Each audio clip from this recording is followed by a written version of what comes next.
مثال کے طور پر جیسا کہ بیماری کیسے صحیح ہوتی ہے، ڈاکٹر کے پاس آپ گئے، ڈاکٹر سے دوائی لی، دوائی سے آپ صحیح ہو گئے، تو اسے تحت الاسباب کہتے ہیں۔ اسی طریقے سے فوق الاسباب کی مثال جیسا کہ حضرت یوسف علیہ السلام نے اپنی قمیص دی تھی اپنے بھائیوں کو، اور کہا تھا اذهبوا بقمیصی ھذا فالقوہ علی وجہ ابی یأتی بصیرا، کہ میری یہ قمیص لے جاؤ اور جا کر کے اسے میرے والد کے چہرے پر یاتی بصیرہ، تو ان کی آنکھیں واپس آ جائیں گی۔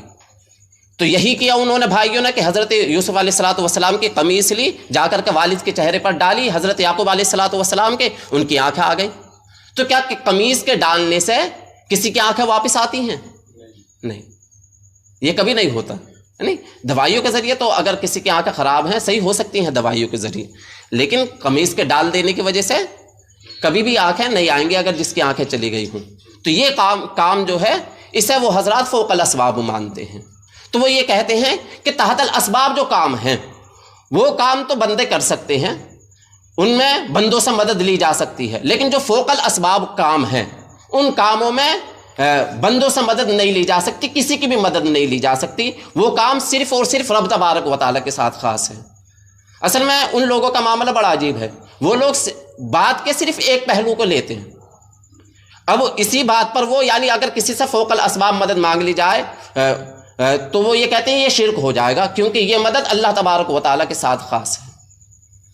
تو سب سے پہلے تو ہمیں یہی دیکھنا ہے کہ یہاں پر تحت الاسباب فوق الاسباب کو، تو آپ اسے بہت اچھے انداز میں سنیں کہ تحت الاسباب مدد ہو یا فوق الاسباب مدد ہو۔ میرا سوال آپ سے یہ ہے، کیا تحت الاسباب اللہ تبارک و تعالیٰ مدد کرنے پر قادر نہیں ہے؟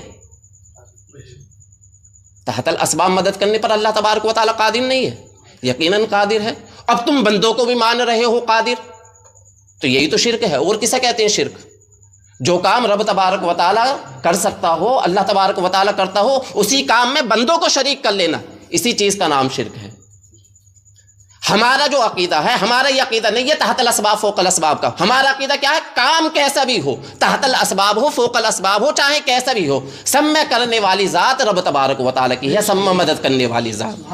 تو کہتے تو ہمیں ہے مشرک کہ تم انبیاء اکرام سے مانگ کر اولیاء اعظام سے مانگ کر کے فوق الاسباب مانگ کر کے تم کافر ہو گئے، مشرک ہو گئے، اور خود کا یہ عقیدہ ہے کہ بندے مدد کر سکتے ہیں تحت الاسباب میں، خود مشرک ہو رہے ہیں وہ بندوں سے مدد مانگ کر کے تحت الاسباب والے کاموں میں، اور یہ عقیدہ رکھ کر کے بندے مدد کر سکتے ہیں۔ نہیں، ہمارا عقیدہ یہ نہیں ہے، ہمارا یہ عقیدہ یہ ہے کہ مدد اللہ تبارک و تعالیٰ ہی کرتا ہے۔ ایاک نستعین، کہ اے اللہ ہم تجھی سے مدد مانگتے ہیں۔ ہم اب بھی یہی عقیدہ رکھتے ہیں کہ بندہ مدد نہیں کر رہا، بندہ تو صرف وسیلہ اور ذریعہ بن رہا ہے۔ مدد کرنے والی جو ذات ہے وہ اللہ تبارک و تعالیٰ کی ذات ہے، بندے جو ہیں وہ صرف وسیلہ اور ذریعہ بنتے ہیں۔ اب جو یہ مانتا ہو کہ بندے مدد کر سکتے ہیں تو یقیناً اس پر لگے گا شرک کا فتویٰ کہ ایک طرف تو وہ یہ کہہ رہا ہے ایاک نستعین کہ ہم تجھی سے مدد مانگتے ہیں، اور دوسری طرف یہ بھی عقیدہ رکھ رہا ہے کہ بندے بھی مدد کر سکتے ہیں۔ ہمارا عقیدہ بالکل کلیئر ہے، ہم کبھی یہ عقیدہ رکھتے ہی نہیں کہ بندے مدد کر سکتے ہیں، ہم ہمیشہ یہ عقیدہ رکھتے ہیں کہ جو بھی مدد کرتا ہے وہ صرف وسیلہ اور ذریعہ بنتا ہے، حقیقت میں جو مدد کرنے والی ذات ہے وہ اللہ تبارک و تعالیٰ کی ذات ہے، اور اسی کا ہمیں حکم بھی دیا گیا ایاک نعبد و ایاک نستعین، کہ اے اللہ ہم تیری ہی عبادت کرتے ہیں اور تجھی سے ہم مدد طلب کرتے ہیں۔ تحت الاسباب یا فوق الاسباب کی توجیہ کرنا، تقسیم کر دینا کہ تحت الاسباب بندے مدد کر سکتے ہیں، اس کا نہ قرآن میں کہیں پر ثبوت ہے، نہ حدیث میں کہیں پر ثبوت ہے، نہ یہاں پر اجماع سے یہ مسئلہ ثابت ہے، یہ بس انہوں نے اپنے آپ گڑھ لی ہے یہ بات ہے۔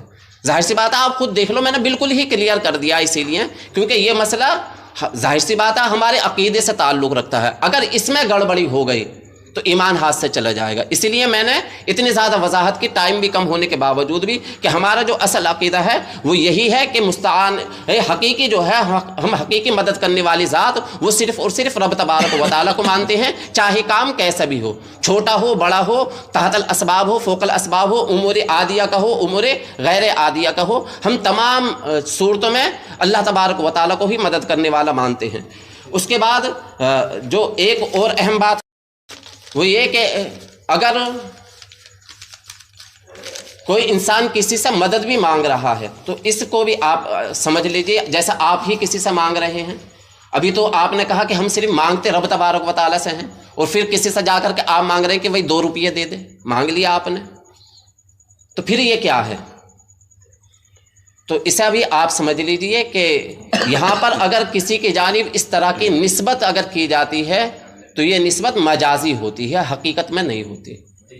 یعنی حقیقت میں جو نسبت ہوتی ہے، حقیقت میں اب بھی عقیدہ یہی ہوتا کہ اللہ تبارک و تعالیٰ ہی کی ذات ہی دینے والی ذات ہے. حقیقت اور مجاز کو ہمیں سمجھنا پڑے گا، جب تک ہم اسے نہیں سمجھیں گے مسئلہ کلیئر نہیں ہوگا. حقیقت اور مجاز کا استعمال قرآن شریف میں اللہ تبارک و تعالیٰ نے بہت زیادہ کیا ہے. جیسے مثال کے طور پر بیٹا کون دیتا ہے؟ اللہ تبارک و تعالیٰ دیتا ہے، نہیں دیتا. لیکن جب حضرت مریم کے پاس حضرت جبریل گئے تو آپ نے کہا لِأَحَبَا لَكِ غُلَامًا زَكِيًّا، میں اس لیے آیا ہوں تاکہ تمہیں میں بیٹا دوں. حضرت جبریل کہہ رہا میں بیٹا دوں. تو کیا حضرت جبریل نے یہاں پر شرک کیا؟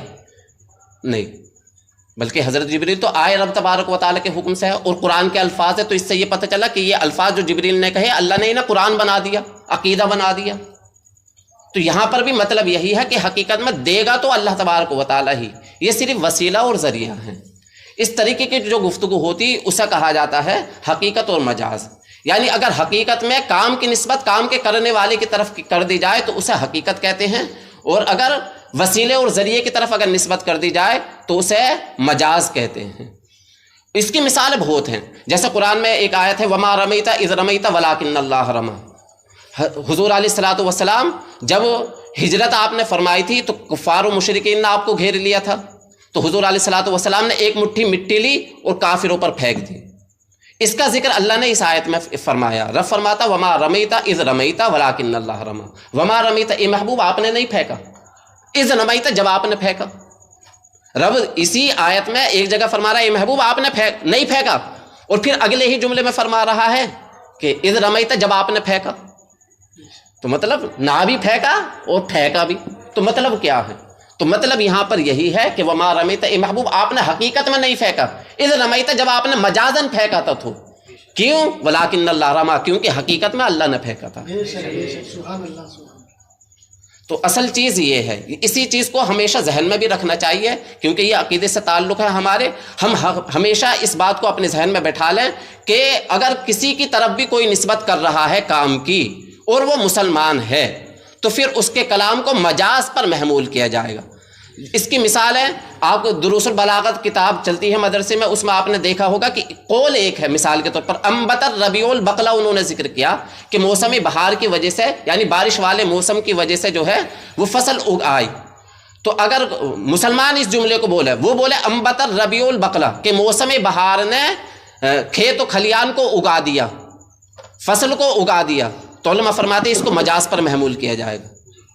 اور اگر یہی جملہ کوئی کافر اور مشرک کہے کہ انبت الربیع البقلہ، تو پھر اس کو حقیقت پر محمول کیا جائے گا، کیونکہ اس کا عقیدہ یہی ہوتا کہ یہ اللہ نے نہیں اگایا، انہوں نے اگایا ہے. تو اس سے یہ بھی پتہ چل گیا کہ ہمارے عقیدے میں، مسلمانوں کے عقیدے میں اور کفار و مشرکین کے عقیدے میں بڑا فرق ہوتا ہے. اگر ایک کام مشرکین کر رہے ہیں تو یقیناً اگر وہ کام شرک والا ہے تو اس پر شرک کا حکم لگ جائے گا.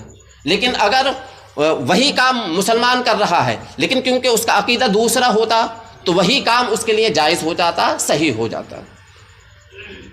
تو اس بات کو بھی آپ اپنے ذہنوں میں بٹھا لیں کہ کام ایک ہی ہوتا، لیکن نیتوں کے، عقیدے کے بدلنے کی وجہ سے ان پر حکم جو ہوتا وہ علیحدہ علیحدہ ہو جاتا.